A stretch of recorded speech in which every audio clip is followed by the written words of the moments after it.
কেবল সেই তো জানে এই জগতে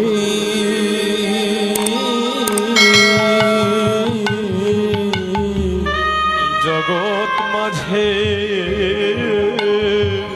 জগৎ মাঝে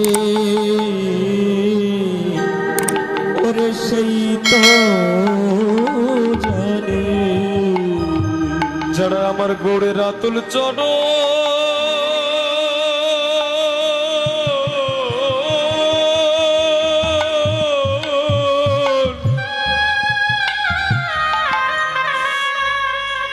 রাতুল চরণ সার করেছে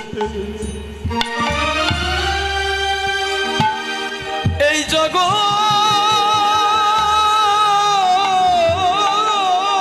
মাঝে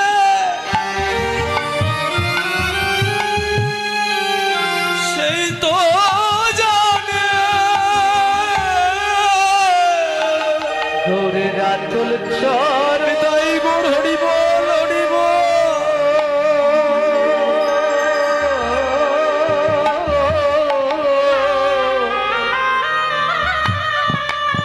কেবল সার করেছে এই জগতে কেবল সে তো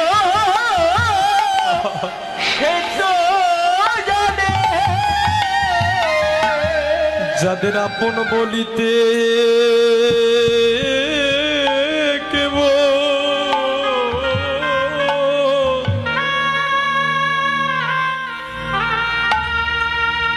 আপন বলিতে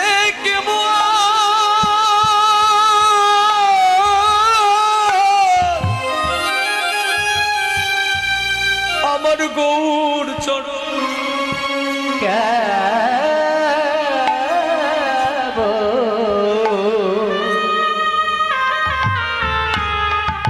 জগতে আপন বলিতে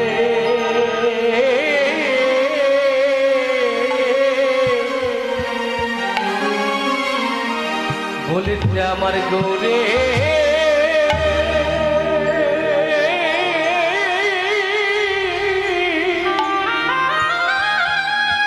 গৌরের চরণ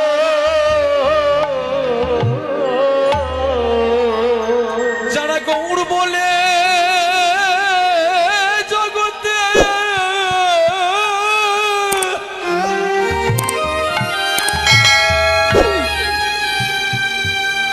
যারা গৌর বলে জগতে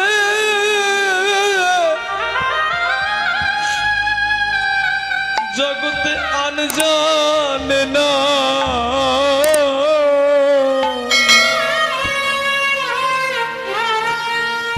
যাদের আপন বলিতে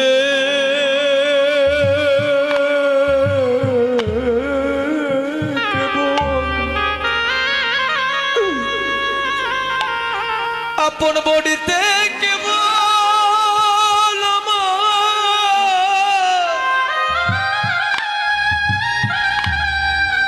আমার গৌর চরণ ওরে আপন বলে তাই গৌর হরিবল হরিবল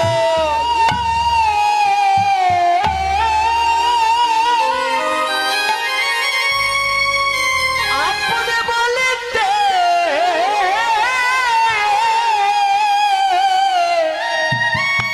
আমার গৌরী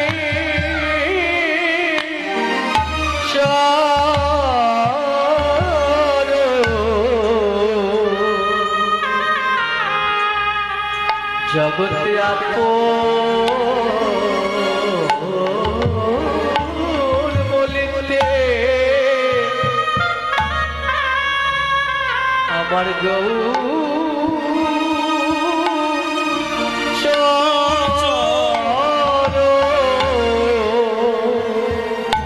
জগতে যারা আমার ওই গৌরচরণকে সার করেছে জগতে আপন বলতে শুধুমাত্র যাদের গৌর চরণ,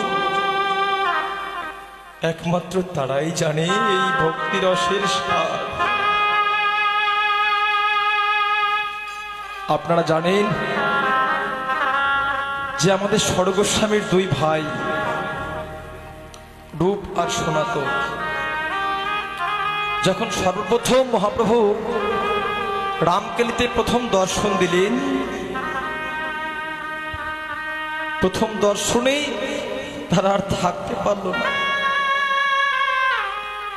সঙ্গে সঙ্গে রাতের অন্ধকারে রূপ গোস্বামী চলে গেলেন বৃন্দাবনে পালিয়ে। যখন রূপ গোস্বামী চলে গেলেন তখন হোসেন শাহ তিনি সনাতন গোস্বামীকে কারাবন্দী করে রাখলেন।